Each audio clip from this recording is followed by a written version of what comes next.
What's going on, Paisanos? V here, coming at you guys, well, with another market watch today.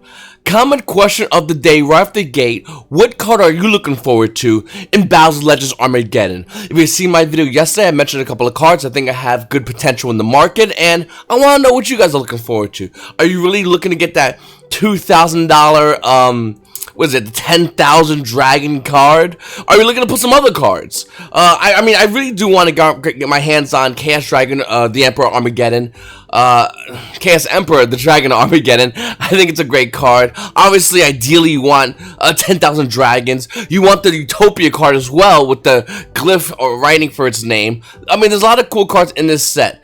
If you're looking for all these cards, you might really want to look into getting Numeron Network. This card, once again, coming out of Battles of Legends Armageddon with the $39 market price. The price point still holding almost near $39 as well. It's just a card that Yu-Gi-Oh players are going to start probably gravitating towards as possibly Neurons become a thing. Guys, if you're new to the channel, please make sure to hit the subscribe button, like button, and comment down below.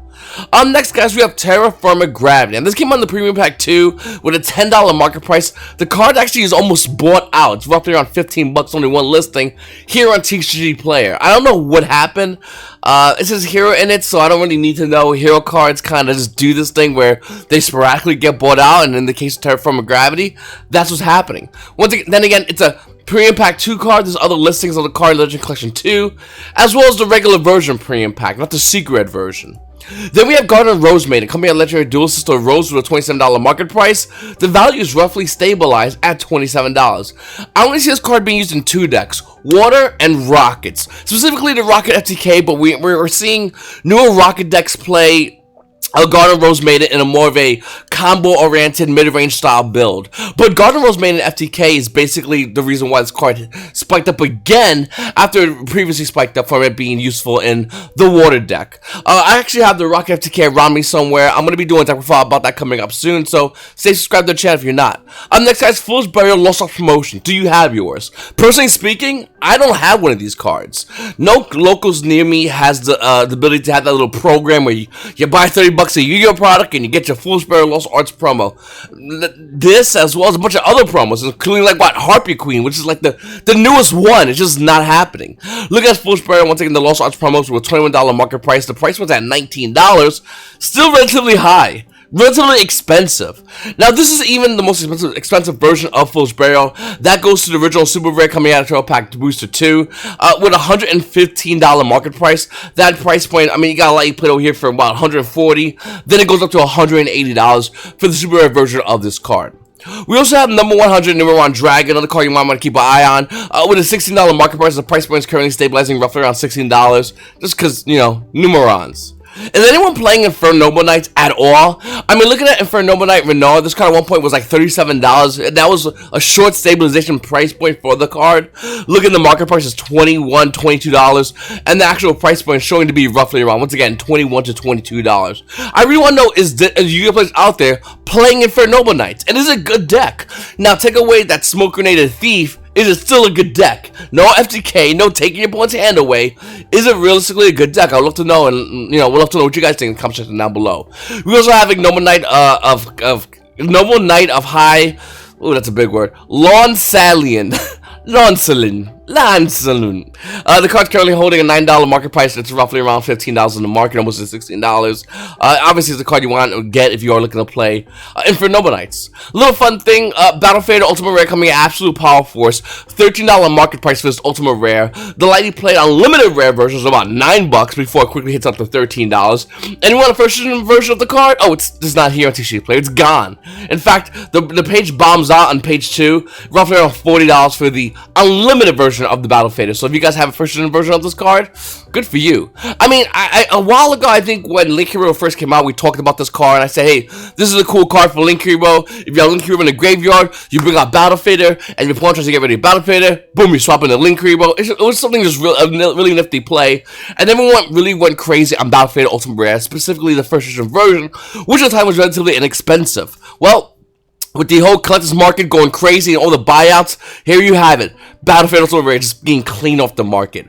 We also have Fossil Dig. Now, you can go back and grab now, finally, the Structure Dynamash's Furies. I saw a couple at my local Walmart. I guarantee that might be some of your locals or your Walmart. They're bringing it back again so you can have access to dinosaurs, which is kind of weird if you think about it, because in a month and a half, there's a chance dinosaurs could get hit in the ban list.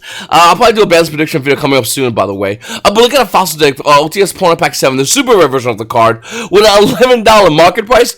The card's actually around $11. You need 3 of these. Wow, that's kind of crazy. Not as crazy as the Phantom Knight of Ragged Gloves, also coming out of OTS Porno Pack 2, $6 market price. The price point of this card is roughly around $13 to $14. Phantom Knights. PK Fire Andy? Like, I don't understand why this card has any kind of value, and if you know, please let me know in the comment section down below. Also, I mentioned Blackwings the other day. I was kind of confused as why Blackwing Full Armored Master is so much money. And looking at Blackwing Vial of the Emerald Honor, it's relatively inexpensive. A card coming out of Ancient Prophecy, that's an ultimate rare. Looking at the market price, is roughly around $6, so you can get the card roughly around $8. And if you want a first edition version of value, well, that's it's gonna be $80. So imagine, $8 for unlimited, $80 for first edition. In fact, after the $80 version goes away, if you want another version, it's $100 for Blackwing Vial of the Emblem of Honor.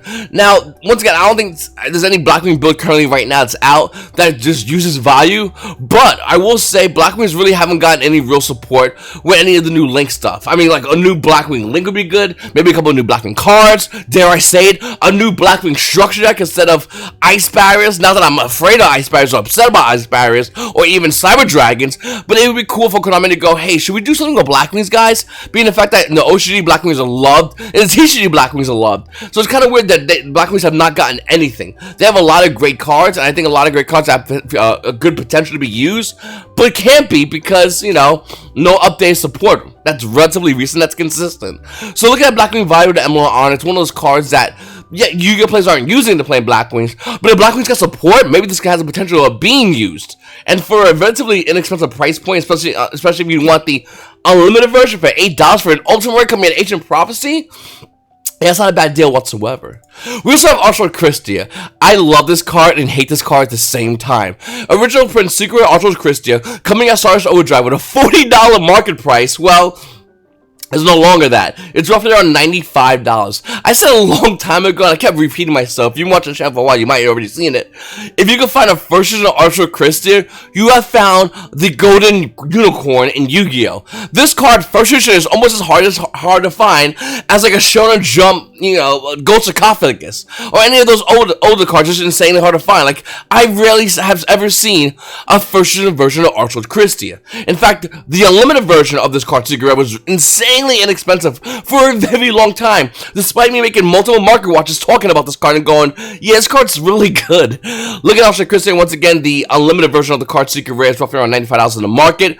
If you do want a first edition version, if you want to grab your hands on a unicorn, it's going to run you a cool $350. In fact, after that one has sold, the price jumps up to roughly around $425 for Archlord Christia first edition. So unlimited's about $100 and it's $350 for the first edition version of Archlord Christia. Think about that. That's absolutely ludicrous. And then we have Gladiator Beast. This is a deck card I've been looking at for a while. And actually, someone hit me up on my Instagram talking about it because they're looking at Gladiator Beasts as well. Now, the thing about Gladiator Beasts is, and a lot of these deck cores, I always say go in when nobody's looking at them, go in when nobody's talking about them, and you'll get a deck core for a good price. The problem with Gladiator Beasts right now is the majority of these cards are still relatively high in price point. I mean, Total Pack Booster 1 Sam Knight was looking to be pretty low with a $12 market price, but look, it's almost bought out. It's about $18 to $20. You got other cards like Likari, Blind Beast Likari from Total Pack Booster 5, $6 market price. Well, this one is low. It's roughly around $4 in the market. So you have the opportunity to grab certain cards, and you have the opportunity to just wait on other cards. And you gotta play by ear, because you don't want to go in and grab this all at one shot. You're gonna just lose money. You're gonna hemorrhage money. So wait. In the case of deck cards like this, specifically Gladiator Beast, grab the cards that are low and just win the other cards. Ultimately, they will go down in value. Unless Konami just wasting one day. It's like, you know what we need to do, boys? Make Gladiators great again. And then just go ahead and just shotgun a bunch of Gladiator cards, and then this deck just spikes into crazy high proportions of value. And especially if it stabilizes in a Tier 1 meta spot, it will stabilize in crazy high proportions of value. So, like I said, keep an eye on these cards. Don't go in too hard, but go in for the right price on the right cards. Then we have Max C. Of course, I'm talking about Max C. Of course, I'm talking about Max C. Max C is gonna be coming off the ban list. I know I keep preaching it, and people probably get sick and tired of hearing it. I do apologize. I mean, there's a lot of other cards, Harvey's Featherduster, Vanity Zemthus, that we could definitely talk about that are definitely good contenders to come off the ban list, and I do think they will come off the ban list. The reason I specifically want to point to Max C because Yu-Gi-Oh players have PTS Max C. They freak out whenever you mention the name of this card. They lose their mind. You got parties of Yu-Gi-Oh players that are sitting over here going, Max C is too broken, it's too insane. If that card comes back, it breaks the foundation of Yu-Gi-Oh. And then you got Yu-Gi-Oh players on the other side going, that's fine, that card's, let it come back, it'd be great actually. Can we have it at 3? And then you got Yu-Gi-Oh players going, like me, my side going, yeah, let's drip feed this card. One at first with one balance, then 2 at the next balance, and then we do it at 3. The kind of same treatment that we saw recently with Super Polymerization, as well as with Solemn Judgment. Now, if that was to come to happen, if that was to be the case, Max C would ideally get a reprint before it actually comes out. So that's kind of thing I've been looking for whenever it comes out, whenever we see any new sets. What's the reprints? Is Max C getting a reprint? Is Harvey's Featherduster getting a reprint? Is Vanity's Emptiness getting a reprint? Because that's a good indicator of that card obviously coming off the ban list. We really haven't seen it yet, but then again, we haven't seen the full spoilers of a majority of the sets coming out soon. But I still say, if you don't have Max C yet, you're gonna want to grab this as fast as possible. Yu-Gi-Oh players are not just the minute the ban is over and Max C doesn't come with the ban, Yu-Gi-Oh players are like, alright, let me get rid of my $350 Max C. I guess I'm just gonna throw that back on the ban. Don't need that bad boy. Or my secret version Max C, which has gone up astronomically high in price, but the card secret coming out of Storm Ragnarok with a $47 market price. You got limits roughly around 41 before it goes quickly up to $46. But if you want a first edition version of this card, yeah, it's nowhere near the $40 price point. It's roughly around almost $90 for Max C. And this is for the secret route. Obviously, if you don't care, you get a common version. I mean, the Structure Machine Reactor ran you what? About $10. The common version of Max C, it's about $8. One card in that Structure Deck, $8. Think of that, like how crazy is that? For that, I would recommend you go ahead and get 2012 collectors to make it Max C. $12 market price. You can actually grab it right now for roughly around $9. So you have that option. But ultimately, I do think the minute Max C comes to the ban list, the market is going to freak out. And it's going to be hard what to do. I mean, I'll be honest with you. I'll be right next to you guys. Do you sell your Ultra Rare Max Cs? Do you sell your Secret Max Cs and play the Super Rares? Because let's be honest, that value is going to be inflated instantly.